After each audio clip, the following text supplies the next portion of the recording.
ole tun huna hianin upa rual khum ren kan hanin kom le do na niya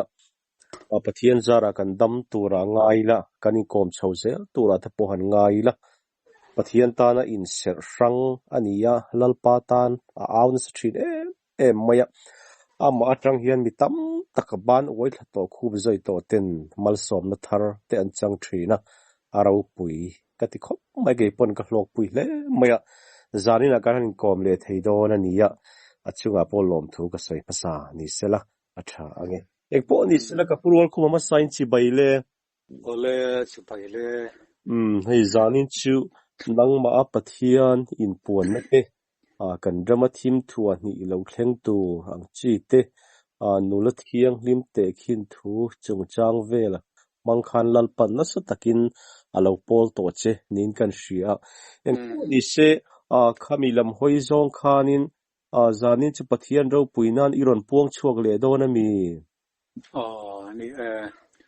atul da na zirin kalam hoizong te po khan han tum vele ton ta yelang amin petuin tu la ti le tha tiangin kan kal tu ngai le mai la mo ole tum le don phut mai la athang chu mo tro ole le ampon isila zanina hian hei hun thatak mai pathian in min han pele thin hi alo mom ka tia heng pathian thu hil thai na hun soi thai na hun min hon sak ta hi nakina chuan ala top hi arin oma soi thei to lo hun thei la then mel bok sia chu ti laya a soi tu ratana pathian ke mi chak lo te mai min han mang ve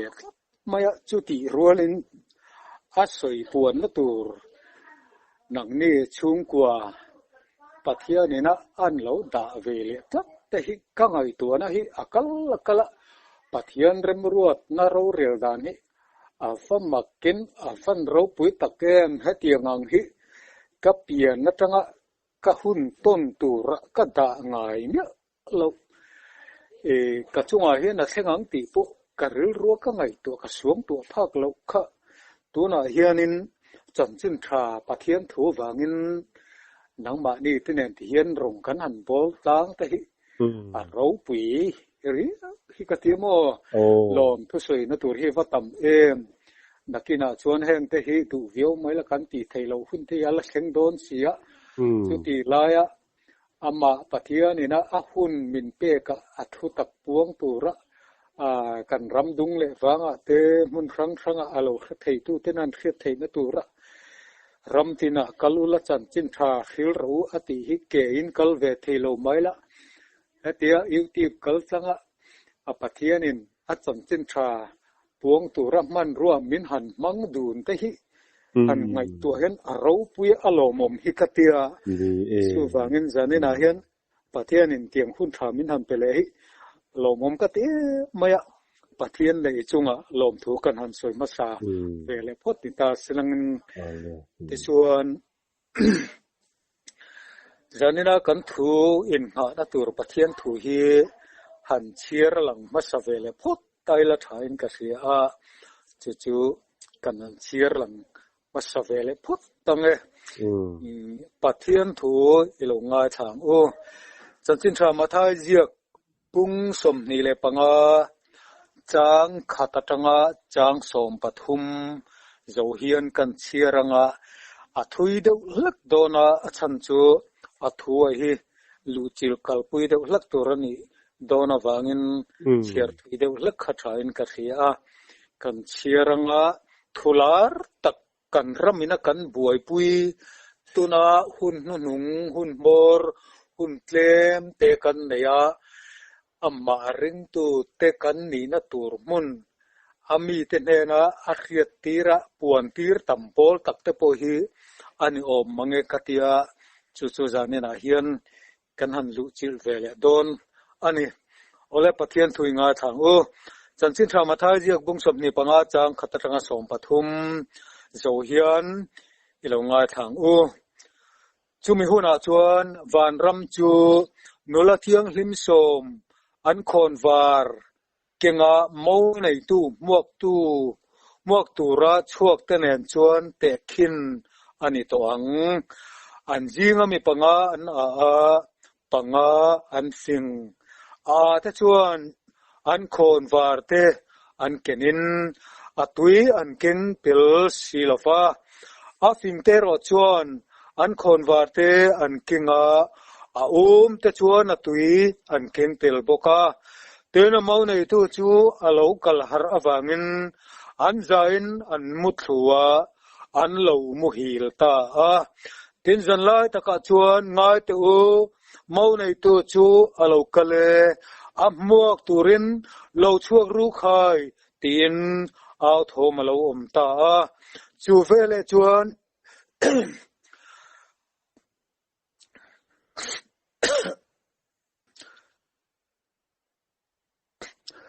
zan lai taka chuan ngai te mau nei tu chu alo kale muak turin lo chuak ru khai tin ao thom alo ta chu vele chuan nula thiang lim ho chu an tho veka an khon var ta chu an buat saya ten ta chuan fing te ne na in khon var tui kha min pe vero kan khon var te athidone an tia nima sela fing te chuan ke ni le nang ni tan adai lovange azwar tu te ne na kal ula leve jog ro ti in an changa tin leitura an kalbo hlan chuan maune chu tu chu alo thingta te chuan a pe te chu ama nen loi cho in an luta ten kong chu an kharta chumi nuwa chuan nula thiang hlim dang te po chu an lo thenga kapu min hon sakro an tia aniro chuan te tak bevin ka khila chu ka khilo chu ni atia achanga chuti chuan ngai fen ro anile hun chu interesi lova atutiang lim kan chierte lalpan kan tan malmin som sakro se amen tong trana nei le lokang ole lalpa chungnung ber kan pathian min mangai tu sanena hian hun hluk tak min peleta hun le ni engkem mai he leile vana thu nei tu ini na atangin irorel na fel tak mangin iruatangin alakal vechela nangin thai tangin rovirela ma se kan mandane ro ainang lo hle maya then khat chu in dova ti sen chua lungai ru ma thi nal sun turte damlo nat natura dam doin hun khang omte in lamanat natura har sat na noya tang mek te po tuna hian mun khanga kan om hi nangin ri ani ma se kan hun tura ta na iruat ani thewangin kanom dan chute hilalpa iro pui na thilti theina e pathian na rorel tu pathian thunei tu ni sia atuar tu le chang tu le amang me hian kan lo fiat theinan hian kan nun chorel saralam nunat nangin rorela min fiatira min zirtinan min man saklakan vadu janena po hian hei hun thatak mai min pe chuan puniala te kal changin yuti pa pek chua turen chanchin thai thu tak kan puang kan soile don isia local changin ito torot iron ham le don ta lalpa chungnung ber janenai thu nanginai ron hamrik turhi in ral rin naturtana tortoror ri omznei tak aloni thena turin ngai thatu tur tnena nangin local masain ram lo fang masalela imal som na tharaw lam nuna alo khen thainan saltang te mangang kalungay te in pelo te lalpa nang manun thiang hlim nei lofa kovel sul le harsan kartang ten inun thiang hlim tom puya e thiang hlim nanun konvar tui tharaw thiang hlim dik tak kan lo chana kan nei pha theina tu ratana imal som sakna lo thlen theina tu ren e thu nangin mal min som sak liang che kan la pai so mangin hena kan dila che amen amen le chani da hian nula thiang hlim som te mangin pathian thu kan seidon chu ani bir maya amaro chu pathian thu hi kan nuna hian ti rang hianin ari peng na sakhop maya chu pathian thu ri peng kong rang chuan ke mani nun lam hi min ti buai na sa em maya ama chandam tu Yesu Krista kan nuna ron om tur le min nei tu le kan nun lu tu tur ani lai hian ke mani hian anung mo em zel maya chuwangin zanina hian pathian thu tak ring tu tanuna atak ramalo thleng tur kan nun nge ya anun theina tur hian kan thu ngai thak te po hi lelama ather por lai hanin zon don chunin zon sakturi alo ve ze la ma se pathian thu hi ani ang taka min kan ngai thak chuan mal somna kan nuna alo theng thina chutianga tan te chuanen ngai thatu te po hi kan lo in po se atul na tam taki a om theyo me ti te kha thuma kan han soi lang tel le jok ani chu le zani ra hian kan thuma sa piratan chuan ti hian mau nei tu mok tu te nula thiang lim som hian ale afingan om tlap mai hi chui tham om hle dona chuwangin helai an ma ni non rim te khin thuwa lali suan aron soya hi amma sain ti jong hian han soita ela khonwar tui nei lo kha an nia khonwar tui nei lo om hia chu lal e sua ring lo tharau thiang hlim nei lo mai na nei lo Krista an nonalala nei lo te ti in a khil fiana po a soi thein ka khia ti chuan ti hian kan han soi masadona nga amma salama hian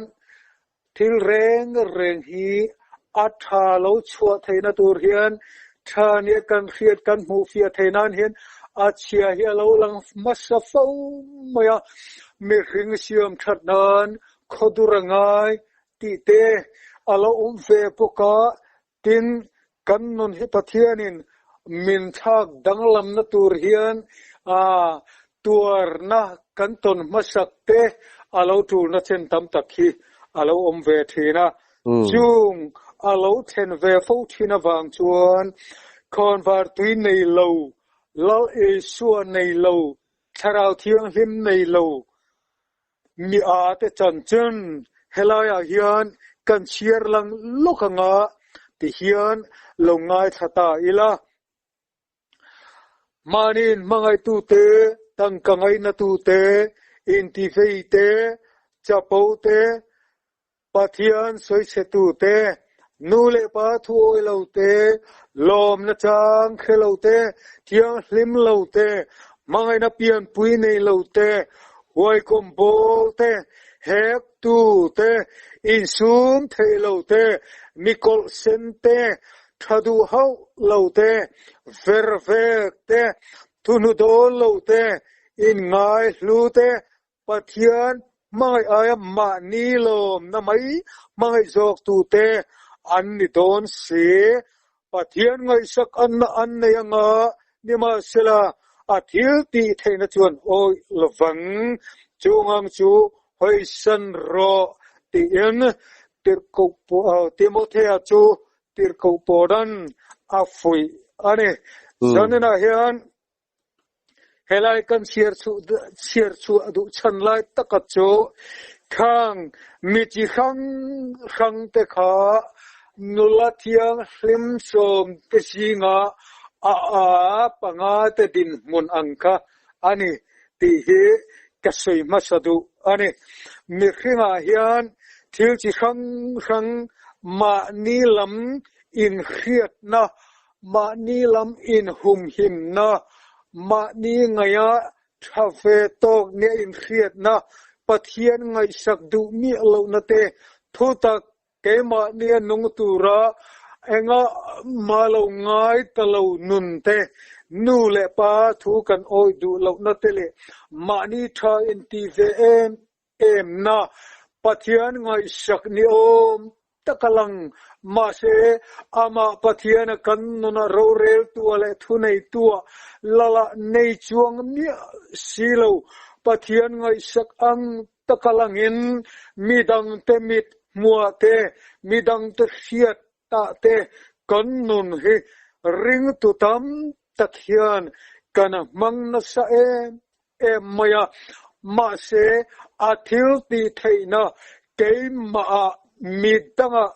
kan nuna lo thenga tur lalpa pathianin tharawa min khiatir na thu tak alo lua aron rik hian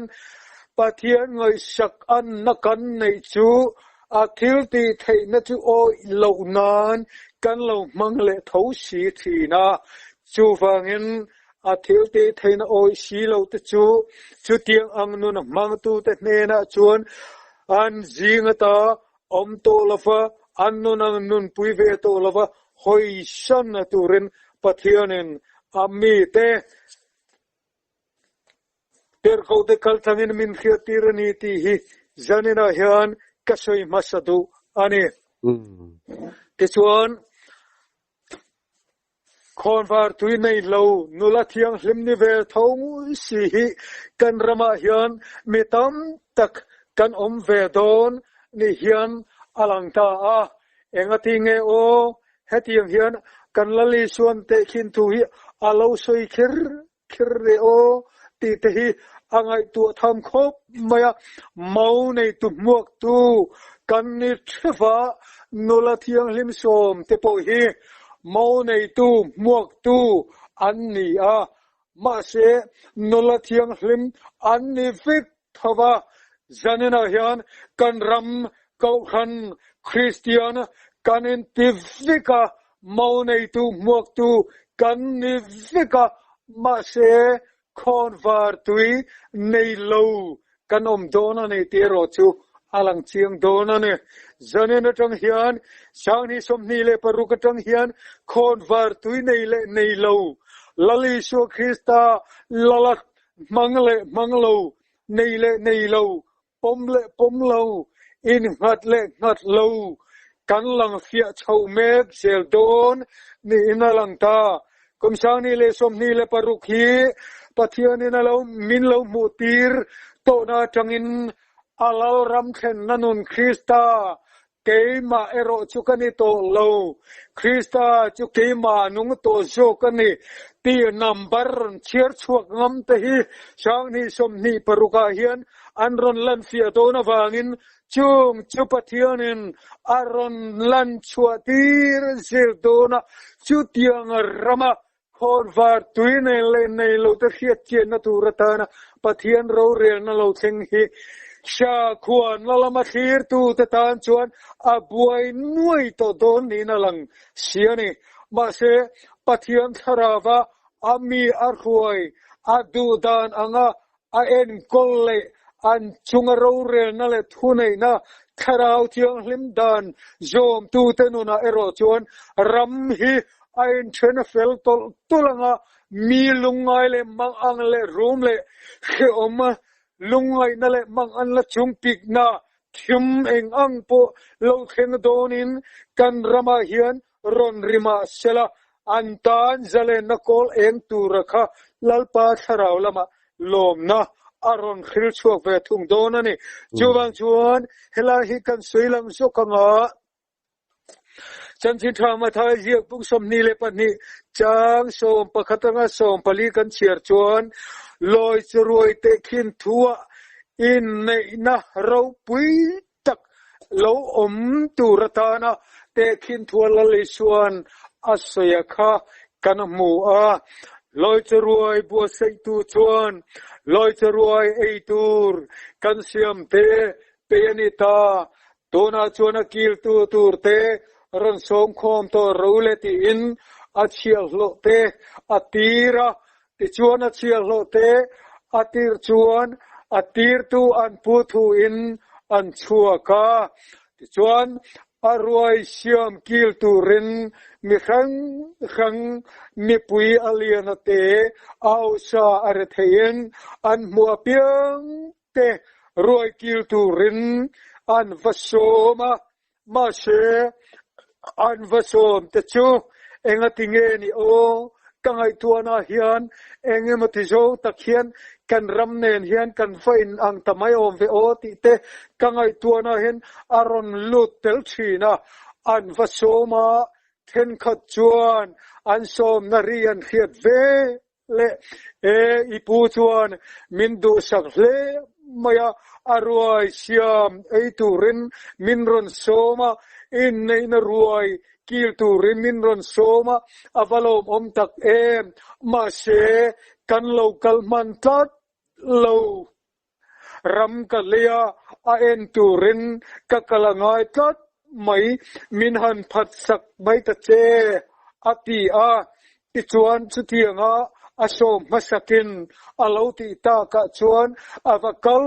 lea medang ava mulea ta chuan kapu chuan loi cho abua sai ape ta ei turin vasom ta cheu min ti akaron som chone ti a avasom le ta chu a hiatir ta chuan ti hian an lo chang velia sebong tua kalaya a chiale tha en turin kakalangai min han phatsak mai ta che kalo kalman lovani ti in alo sei vele ta amakhle maya loi churuai kil tur asom tu an pu hian athon avaia pur takahlim taka kila ei tur adu sakte reng nen hian chuan lam an lo neya a ei turin an kal theilawa an mani na an lo chuan lam ani cho te chuan anunung pera avakal lea te chuan avasom lea kapu chuan loi cho apita ai turin local romin ti askaron som choni te en avakhil le ta chuan ani la chuan nu pui kanaya ka local man lovani atia o kan rama hian chuan lam nei Krista chanchin tha thutak ruai ami tena bua sai kil tura ami te pangamin khiatir kil du lo mani that na te mani na te mani khiat na te mani ngai ta na rong bol tling le fel le tha fel fai ni kan lo in khiat na nula thiang hlem dik tak ni ve ne kan in khiat na local hian chuan lam min nei tir thina chu ro loi chu ruai bua sai tu ina ape donatin lung kana vasiam sakna alone ten janena pohen kan lali su Krista chuan kan rama hian hunnunungan ita kalau kale hunana ta Bible hian in thurin Christian ten ring tu ten kema ring tu ten in ring na inin nga na chatuana tana nunin nay na turatana kakhiak tir na turcho Bible kathujiak na kapek choma kakhiak tir mol chewa Kamitical tanga ruai kil tur chanchin tha thutak ei tur karon the tir line an chofun ron the te kharaulam cho an ron thoi aron the ta chu then khat chuan in ei dolafa in lo nola in lo pedra in lo the dara enga mai lo ngai lova in lo chil dara nangmani ni na lama changin in lo ena ei thak lafa in ngaya chuan lam in siama he chukan mamoto love in lo tia ma she keima Krista hi asom tu chui mintilungaya karil ru intinani chanchin tha thutak ruai karon bua sai chewa ma she in ei du thak lâu mày này thì he căn bắt hiền nên mình một đàn anh thật tôi này thì chuan lôi chơi ruồi xiêm tu apia to nga xiêm lo te anh lâu hồ nga kapu căn vật số mà xe in he muốn chuang là tâm lutuk chú vang chuan mi dang xóm lên ngay ni muốn all là ta phô bani hiền tia thì chuan pu chuan eva kalle ta ula lam liana te daya te komkara te fakalula pachia te middel te tiang sual te kebai te katnenarun huirutia ta chia chuan ano fakalle a chuin nei na ruai kilturan vasom te chu tiang sual te middel te kebai te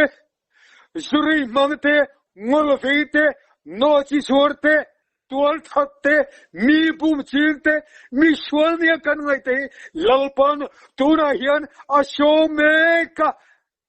anom na mon chon lam tak an nei lo wangin ke hilalpan ap mangai na chan chin tha in nei na ruai kil turin min laron som ve duamo antia lalpa mangai tak kanito lawasin antia mashe pationi na lam mangai tatawangin asom na chu an narangam lava tamna takchuan tuna hian an nu berpo amasak berthei no chi zuarte suam mangtein van raman lu khaldon choni ati tuna chon atheng mek kan rama hian alo theng mek ta chuwang chuan janina hian in nein ruai bo sei tu apu Nina chuan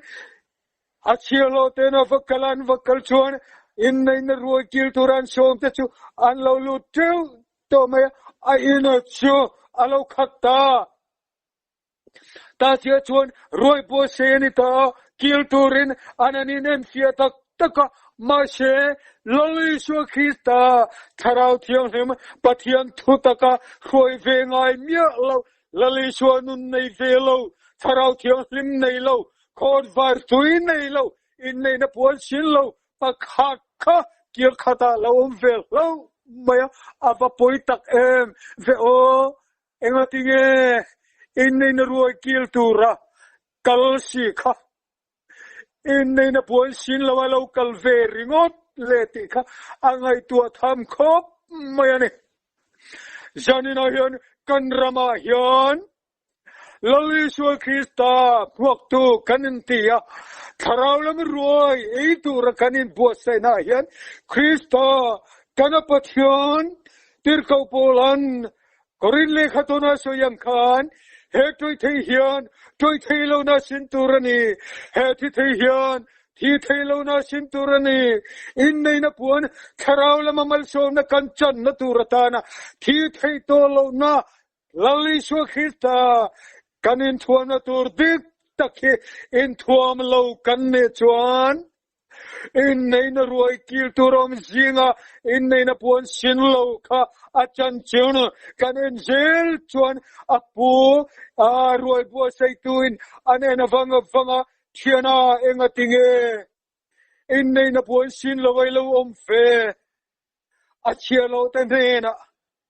khami kha puar ula Pon lam thima pai chuak ula tale hathial na atana umati janina hian anuna chandram kha abara thakte lul in nei na ruai kil tura thiang him venia in hia ma she ain tu dik takina in chuan in nei na pona lo sina ve mia lo tharau thiang him lo nei ve mia lo kan rama hian Tharau thiang him nei lova lali shua Krista pathian thutak ruai ei ve ringa in ngai ma she kan nuna Krista lal chuang mia silo shorama hian kan vatam don kan pathianin tuna hian minen fia me ani in nei na puan sin lo hi zoram dungle wanga lalpa kan pathianian atar lang mek ani chewangin kaninen chiana vaunte lul sa kho puan sin tu ten in nei na royan kil don lo in nei na royan ei don lo sa kho puan sin hian in nei na tangchin tha thu tak roi ei tu re ei na dalane choba chuana zanena hian nulathiam lema som te siga te din mona hian kan om thei reng ani ti kan ngai tuana kan khiata kan chut non fo hi avan poimo tak em ve o nulathiam lem ti kha enga tinge an at enga tinge tialali suhian te khin thuaron soilan an thiang lim ve vikalom ma se Tiang lim na rawa hian pathian pom thang lo aumani ti Bible hian soitur tam taka chuwangin janina hian o churam nula tiang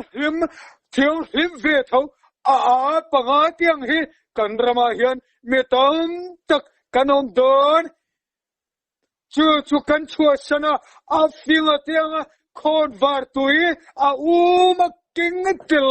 kan ni avapui mo don em janina hian kan pathian chuan kan lali chuan te khin thua soi hi mi khinglam chiar na chuan nula thiang hlim som panga afing panga han tia han soi mai khian aliam mai zela ma se pathian na thil tum sok chu he ta ke mani lam kharau lam nuna kandam lai nun te kan chatua nun ram tur te a hol sang fika te khin thua soi hi a thuril in thup kan mufia theina turatan Israel fa te ne na hian an lo ti dan thin an lo man dan thin an mani niai khiat ve thin ram chung mang chuan te khin thu hi aron soilang mai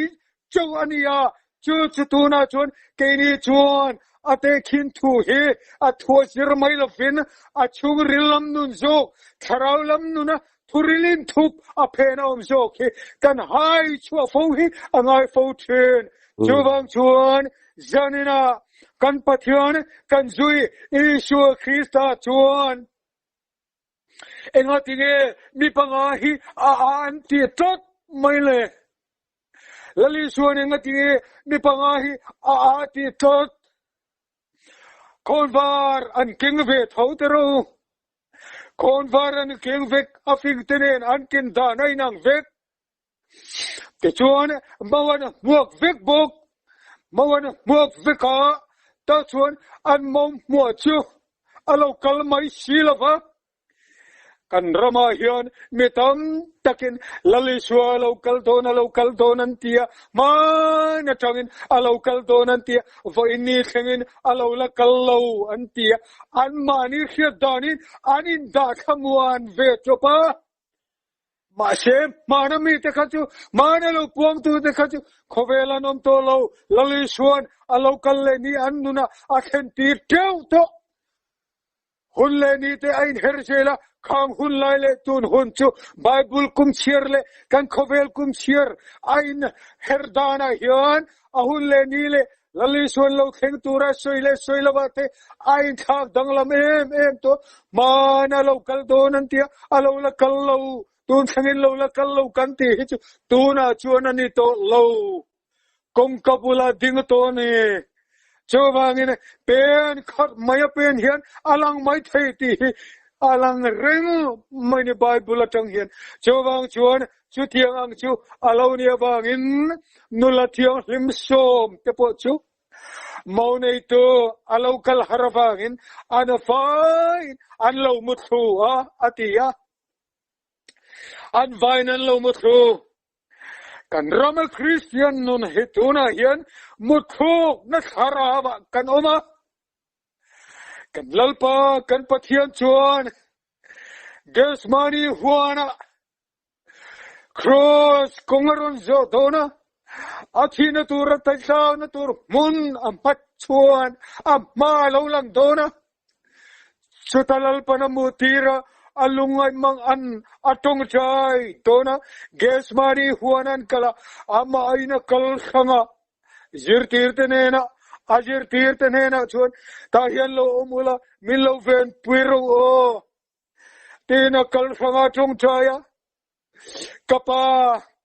heno hian min pel thei lom ni heno hian min pel thei lum fem ni athina tur no in kha alungai a em ma she chuti chung chuan ke ma thu ni lovin nang ma thu ni zo ro satin kan loli so alungai a chung cha ya a khan ti sen lom lian tak agina far hialani kha khan ti sen lom lian tak anga far chunga lungai na le mang anna phurrit le amma ba thim tak thina tur khovel swal chandam thina tur nangle kemin chandam na tur tar kho sa thina tur mon amma chandona alungai dan rakha chiakha tero janena hian chutianga lungai le mang anga ruma om lai chon ajir tir chuan allo ven pi reng lo allo mut husaba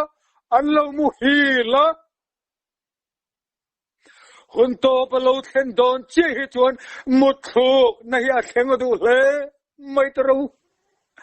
lali so hunto pa then don khan arinem em ai o tur arin akole athana vete kha anlo muthu zota lali so lo kalan jinga engatinge in lo muthil engatinge lo muthu dar kar khap chopo min ven puit hilo mo ati chutiang chuan avoi ti lai anlo muthu avoi thum na chuan khai muhil to ro muthu ro muhil ro ti lali so be dong to chuwang in jonin o hian henula thiam hlem ho po hi onunong lo thinga tur tan en tir nan ne wangin anlo muthu fika anlo muhil ta ati anlo muhil ta chuta sit chuan monei tu janlai taka alo kalta janlai alo kalta mian re to si amok tu ta chuan hai thei ani to chuang si lo ta chuan au thom lo oma khaile monei tu lo kale amok tu rin lo chuang ru khai antia nula thiang lim som an thova anin pu saita her hallelujah janina yan pathian lam then natur hian he zorama hian nula thiang lim som number kan lo meki kan fiam mitam takin kan ngai tu lo muthureng muhil to tam tak kanom kai har thei to lo muhil derang maya kai har don po har thei to lo kan rama hian kan vatam te lu em chuwang in janina hian kan pathian hian min mangai si kan boral lo na turin ahun lo thendona chuan chin chiana chu tiang chu in buang in khadona ni o chuta chuan in ring lo huna ni kalokal dona ne ti in ring akanom atu te lu nen hian nula thiang lim shong tan in bua sai ta chuan anan in bua sai a mo nei tu lo kheng don out home rilo ta chu ve anin bua sai chuan afing ata chuan khon var anan chia a te po chuan an chive ngal mai boka ngai tu rabatam em janina hian afing ata chuan an chia a te po chuan an chive le ngal thoba sorama hian kan ram dung le wanga hian kan ringa tununa hian he hon nunga hian afing le aten khon var kan chivek tiro kan khon var chithe atuine le nei lo ero omti ngai tu tham omania khon var tuine lo chuan chive ma se mo an chive ma se adana muntura dana chang khelo lali soneng tinati khovel engin ni min khôn var hal chuan khai nuôi an da ngai lo adan an da jok thin ti chuan I chunga mi zong aen thina tia adana tur min mundik taka mi in laliswa Krista anuna da chuan I chunga mi kau khana mi ram chunga mi aen dona ni chu Chú tiếng en về phạc chi lo khôn var lo chi về mấy căn ne chuan thu pu này tin nghe soi I thu don le ngai thak te kha khereng la I khôn var thilek lek khatinung le ro Janina yan khôn var kan chit ma se a chunga tu yom si lo ala ve reng ma se reid de lo tur he avatam em chú tiếng chú nula tiếng lim shom te chuan khôn varan han chit va ta chuan mau nei tu lo theng ta mau nei tu lo thenga afinga ta chu mau nei tu om na muna anan kaltan khôn var chit en nen chuan mau nei tu nan an mar khoya an zui ve ta mai ma se te panga khôn var chi ve reng kha an kal dona an khôn var thita aeng theita lo al theita ho lo mai avahan poi tak en ve o afinga te ne na tin ngen ti kha khaya thiani te u kan khôn var thi don ta in khôn var tu khamin pe ve te u kan khôn var tu na dai ta lo khôn var tu min pe ve ro an ti ma she finga ta chuan nang ni le ke ni ta na dai lo ve a jor tu te ne na le tu rin vakal ru khai an ti ya ta chuan he hun lo in her tur hi kan ma ma ya yen lo om do na khôn var tu in nei ta chuan mau nei tu an mo ngei a mau nei tu tur lo kala kha an zui mai thei do na ne chu ma se a ta chuan a finga te ne na dilan pe to na wangin a jor tu te ne na le tu rin an kalta khoya ngien le yang khoya mi ngien va le yang le tu ra fawang to do ne em te ro lawom te reng po ni se an ron kir le meu chuan a vatlai du to om ve ta chuan an vakala an lo kir re a an lo kir le meu chuan mau nei tu chunu la thiang him a fing khon var tu a uma kinga tu chuan an lo chit e na an zuya wangin mau nei tu na muna an lu ta an om na tur mun an tanamun buat sa ina a khoi lu ta kongan khar ta tura hian o joram kana pathian hian min mangai le chona khongai le chona min la chan tirawang hen alo kal don lo an soi to tu thena lo kal lo ka oi chuang lo thim thuan ni te an soya ka oi chuang lo an soya dot mai ni ti tu kan om thi na ni mai thei I lo ti thi na ni poin khon var tuin nei lo nula thiang lim a alei tu raval vakal khogai le ma se kong khar nan ilani don chu khanin ngai tu chiana ban poi mo tak em janina hian chu tiang nun nei tu nula thiang hlem ve tho nula thiang hlem tia lali suda soi ve tho kha an lo theng ve ta an pu ne na mo nei tu ne na luan tum ve ta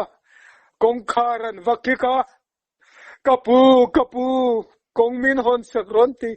an vakhongai thak te lul em nakina chuan kong khar hikik ma ila kan pathian hian min hon sak du lo chin alo don ka tharau chuan mi hing fa te abei kum kho don lo ti kha rom le khatuna soi boka an du dom phalin a hoi shanta alo ti ve boka tin thupuana mi fello chuti fello vinom ring ro se bi fel chuti fel inom ring ro seti bi thiang lim chuti thiang lim inom ring ro se bi bol lo chuti bol inom ring ro se alo ti bokha chu kan tung me ka tu na hian kan dai me ka ni hi kapu kong min hon ro kan latiang kanga min del ro mola min khuro olung pui min pen ro kan latiang thina kan zonga ma se kan muto don lo tu na hian thina kan hal teru nakina chun thina kan la zong don ma se kan mudon to lo hey hilal pai suana soyane nangle ke hian ama Krista kan rin lova kan chan tu ram to hi alain honge ngei don tu man kan pumpel don lo kong kharan kika kapu kong min honro zani na hian hanin ngai tuate hanin ngai tua fang mate itu lei fa chuk de khan nang ma in nge ya khan innu pa ina amo nang ma ina amo imirin to tenen ina khan lo ta ola ta chuan sipai ral hom takten in chunga kan lut man lo chu kan khan dain kan sat lum hal don tin ron fai sela ron zong sela ron u sela ron kan sela ron khan se kong kharon kit dot se kapa kanu kapu kong min hon ro lo ti sela in tan khuwa tai to kong kahon sak hello chu ni tu te ngai ni ka hello wa chu han ti chin te lali swati dan tu rang khan an ti chin ba te an va khongai khak ti rok an khongai khak ani thiu mai lo chuan tan ma ba kom to lo chu wangin an mo nei tu chuan tu te ngai ni ka hello wa chu lo ti avaza khak nul thiang le man ni ve ni lo mi ngati nge khia tak lo zanina hian pathiani min khia du to lo hun ala thing do na wangin o churam nul thiang him number thu ve nin khia nangna le keima hi kanti diklaba khonvar thui lali sho Krista kannuna aum silo chuan tunge inni tu te inni ka khilova chu millati ve dona ne chu avarak thak ton te lu tora hian pathian ka ring ka in khom ka chung tai thilpe ka pe ka ti ve thin kan pi pori mai thei atik ani ring tu tan chuan kan ti tur tam taka ma se tiang ma se mi chun ala fil tok lo ani then kan nu na hian Isu Krista thurei tu lala omem chu chuan ro relem thil dangin ron lualan fo thinem tharau thiang himin achang fulem lalpa ta ni chule janin kanuna hian arri thinem kangai tu ngaim hanin ngai tuila chu lom lalpan khonvar tui nei ti te chu ngai tu thin te hilom ma se tu na chuan khonvar tui nei lo nula thiang hlim ve tho si rong bol ve reng si ma se thiang hlim mia lo ka am thei ani chu lali chua ama nge asaitu alo pian chua don khan engtin nge nula thiang hlim mari khan adikha lalpa iboy nu kani ithuang jelin kachunga thengro seti avathuk pero nula thiang hlim number chu lalpa thuang zel lo theng lo amen thei na khani chu lalpa kan pathian ka tharau hi ne na loma ne na hinoma min chon dam tu nangma chatuana ta na kanun min foi tu ka chungaro rel tu thunai tu ni ka tharau po hi min chon dam tu pathian chunga alomani alati fo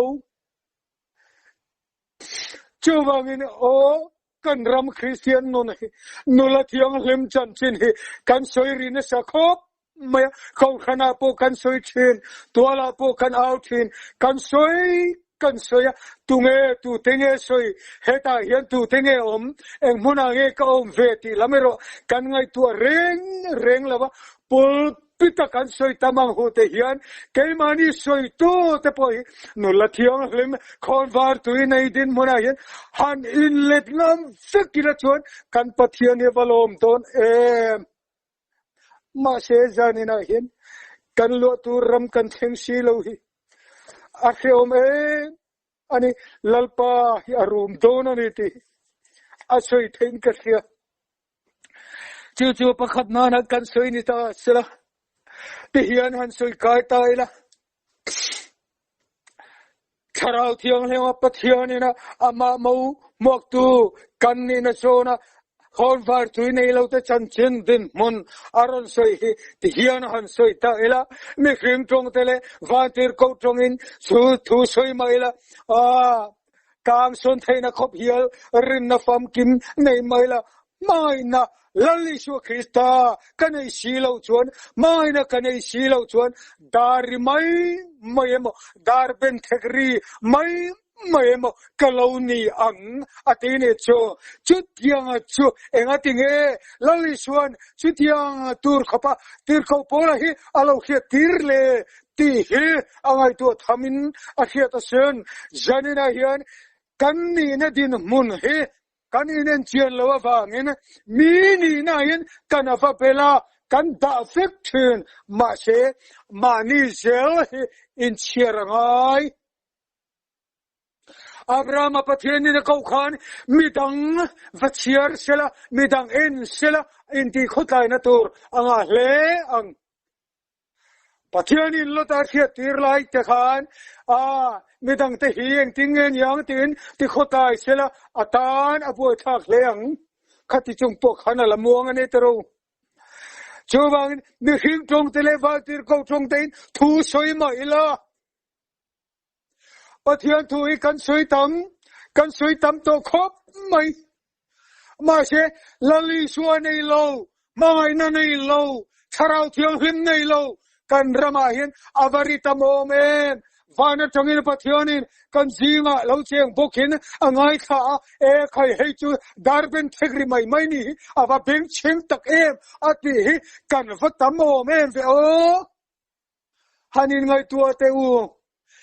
zanina hian hanin ngai tua wang ma te u dari mai thu soi kan emo ti te ai ngai tua thamasen mani nu no po ngor ke zolo dar ben thegriang I chun mo kan nun po ngor danglam lo reng kan rilrungai tuanale kan rilru chiat nale kan du dan danglam chuang mi lo hian van pir ko trong chu hiala thu soi thei kan ni te alawom ve pokasen tang sun thei na khop hial rin na fang kim te afa thuk em tiru hei nge om sia tuna ka om na tang hi tapunga lo in son roti la manilo etin lunganun na tharawlal pai so Kristan chena tum na munaka tharaw ramatang te khinnan kangaron soya etin lunga tang sang son thaina khop hiala rin na fam kim neya in fiat ka pathian mangai tu so Krista kanai silo chuan eng mani chuang lawati ni chu mi tan tang son thaina khop hial rin na fam ki manei to ni hia tuna chun atong kamte lo danglam ta alowin khom pe ve ta along tung tra ve thin ta khatiang anun kha kan rama hian kan chiar chuak chur ma se kan thin lunga tang kan sona rina fang kim nei na khop hial tang son thaina kan neya ma se Ishua Krista mai na pathian chu kan nei silava reilo tea kanon angai akirle then chu tiang mi te chu nula thiang hlim felo number lo pi tu te kha an ni ti kan khiat awanga em ti chuan thu khil theina nein ta thuruk zong le khiat na zong khevek mai la thu hiền na thei na nein thoruk jong jong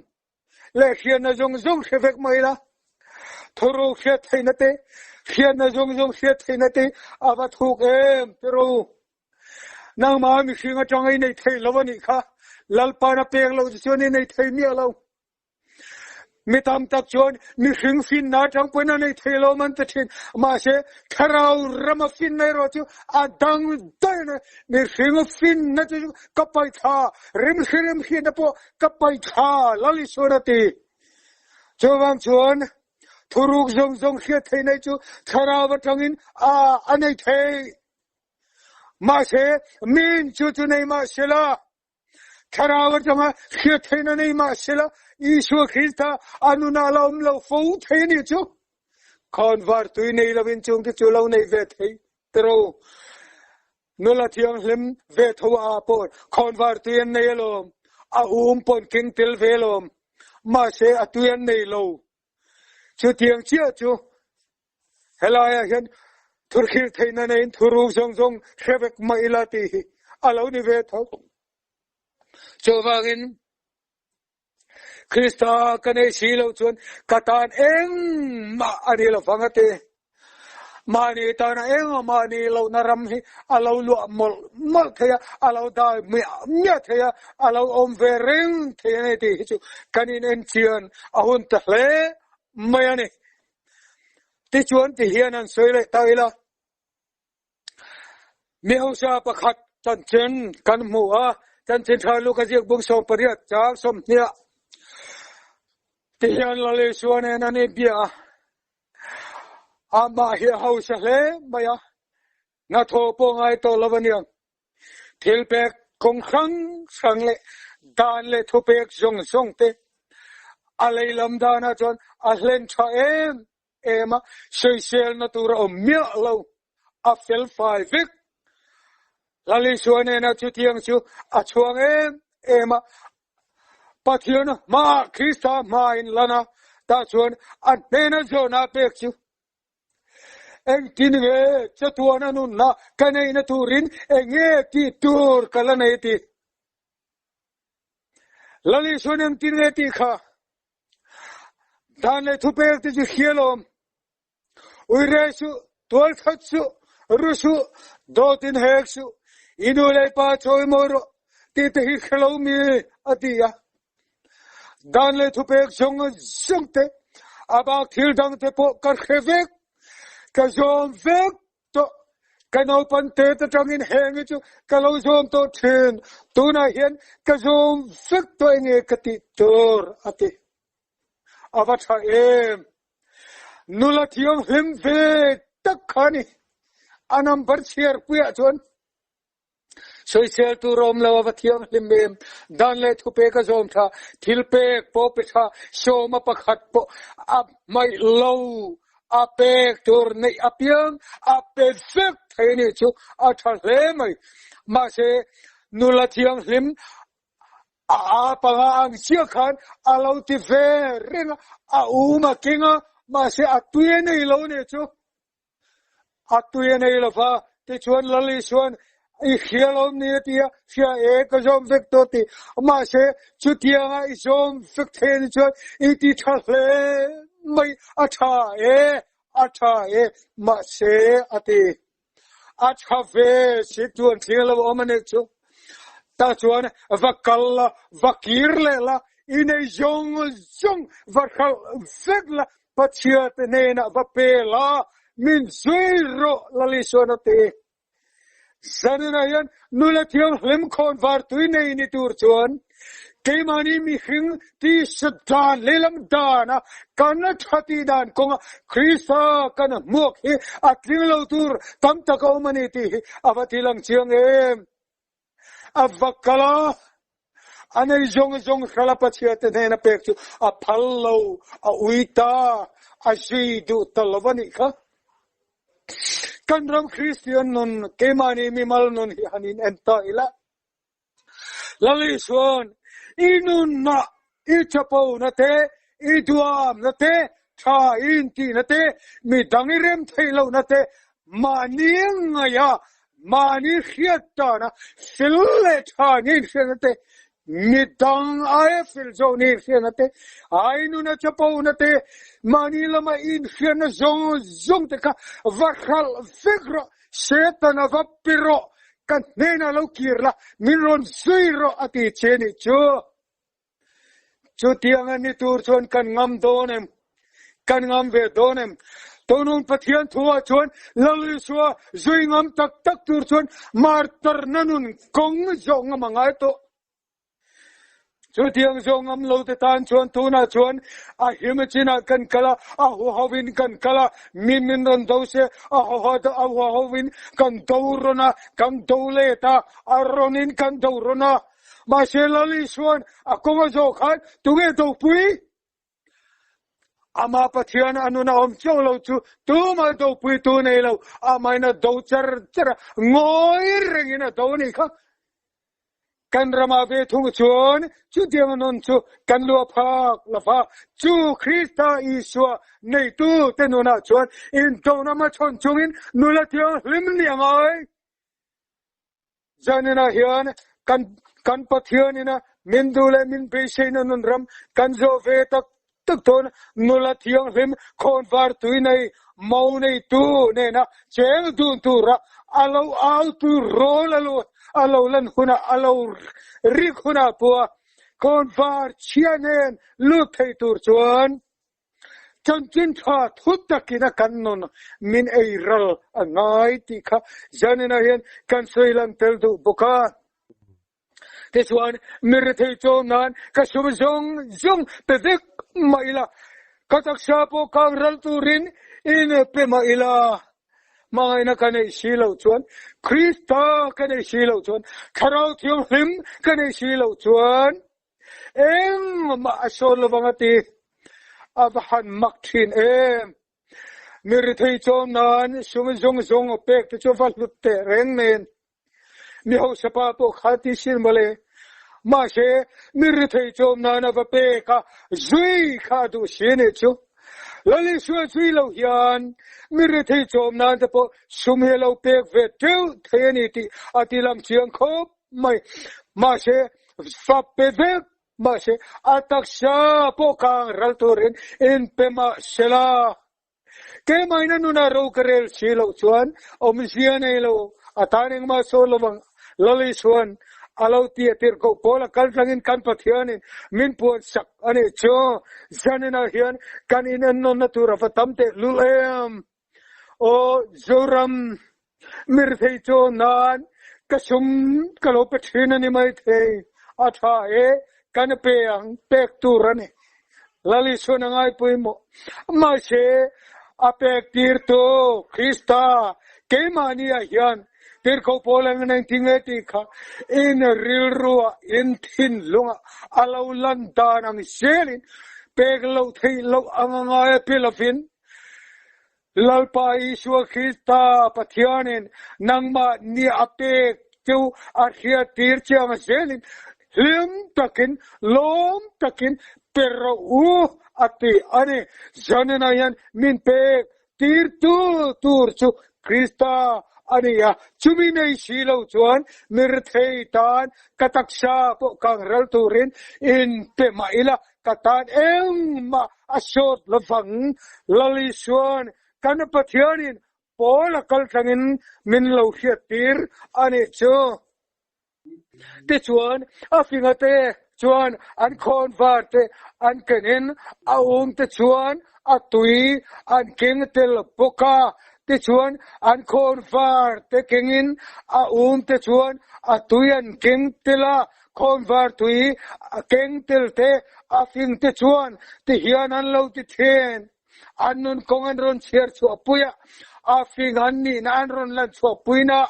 tir ko polan ti hian a soya nula thiang lim afing panga a te chuan heng hi an lo nun pui thrin ani chu ti in aron soya lo ngai tharo u o ti hian kan soya nge ti hian tir ko polen alo soya ni chu an do thea ani siglafa anin faklafa mani man shirlafa Antina urdu lafa. Shulam an ngay tu lafa. Fellow na anlom lafa. Antina urdu lafa. Shulam an ngay tu lafa. Shulam an ngay tu lafa. Fellow na anlom lafa. Atiyan tu takirojon lom puitin. Alaw tinit jo. Nulatiyang lemsing te din mon. Anno naron lang chuak te. Tirkaw polan aron suya. Zanina yan laliswan eng tinge aron suy ka te kintua kan. Afinga te chuan. Ten kenin. Atui ten kintil buka. Nulatiyang lemsing. Laliswa Kristane tu. Aumjia tu. Laliswa ring tu diktak tinani tu. Patian tu takahar diktak. Karawar huay diktak. Tu takahar. Ama karaw tiyong limanay tu diktak. Chung mi tu. Nulatiyang lim afingaten ni. Jobangin. Tu lai kan ram Christian nanun hun in her dang lamaron in her kuat swag beka yet nulatiang himve thau te chu ana boy mani he pathian thu takalo langa lalpan to ro ta ha ma ari dan por se thiam lava eng ri ge ti por se thiam lava in rin ri lo por se thiam lo ani to he Nulatiyang limve tawa te chumo ana beng hiya chet vekto. Jomangin o joram I benga ka. Tarawlam benga. Nulatiyang lim bengam nilafin. Patiyani na hon sakte duwangin. Zanina hiyan. Ihiyan na benglalpan aron hondo chewangin. Akoy non turin. Lalpa ma. Lawin Pela local non ro. Ta chon lalpan ako yang che. Siya ko danin in koy dirso. Laliswa Krista. Patiyanen kimti teyo in koy dirro. Christian niya vanga. Patiyan kimti teyo ngay tinena. In koy dirso. Laliswa in koy dirro. Taraw tiyan him chuan. En kimati teyo. Bengong te, beng tifar te tu, mit delta mit tifar te tu, chung ngaya chonane, lalpa kan patyanin, khiyat namin pek, atiyamachu, kanchan te na tu rin, katu, anun na omtiyan khiya, anchir china, nung nanay tu rin kanena local du silaw tiin, chanchin siya ka, laliswa suya. Zanina yan, Joram dungle fanga, ring tu tam, takte, Bible, patiyan tu, kan zira, kan soya, kan sira, kan khem, ema, soy sual turpo, kitolo kopin, abungle changnen, kan soy kap te vika, mashe, chuti lai erochon, kan nun zoka yan, lalram Krista chu, adin silo chuan, Khiat na may chuan at ilum chen. Chubang chuan katua yan nun na oma. Chuan nun na tutak chu. Kay may nakapek tilawlan chuan at chu. Mikring du zong akin po nilaw. Mi pa du zong akin nilaw. Tisyan akin po nilaw. Papatiyan taraw tiyang limin akin zok. Iswa Krista patyan tilti tinay na akin zog pik takin chuate kan na turchuan zanena yan kan lalpa Iswa Krista chuan nulat yang limsom te kin tua ka soy in soy in lo ngai thain lo zirchin ma se azir tu le soy tu te poir nang mani nun nge ya in zir chwala bangin in soya midangin arian khia a soy tu turin azir chwala bangin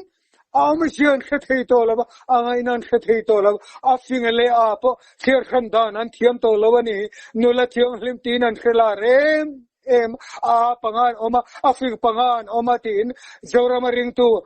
chele thirsiana nei ve phak to chon in khevek maya ma se amdan ero zui ngai nei khichuang laba zir chwa tur pik le zir lo tur pik po in khelava in khildani akhir tu tel azir tir tu te hian innuna om je nei lo va ngen dari mai te dar ben thegri te om je nei lo te in khilthina chuwang chuan zanena hian keima jokin kapek chukal thangin heng thuom je te khin thua ka soi te om je nei innuna lan chu tirula chumi mang chuan keima muak tura mo thiang him ni nanin ni na din mun in lo lu mek ai afing atang hian innuna chu ahun taka convertui keima nun na Krista tharau thiang hlem keima mangein kanin to huna chu nun na enga chu kanin muton dona ni kan lalpa kan pathianin ati ani ole kaka zanen kan soi thaichin ni tamai sela atu thiang hlem lalpan kan zawai tan malmin som sakro se Amen. amen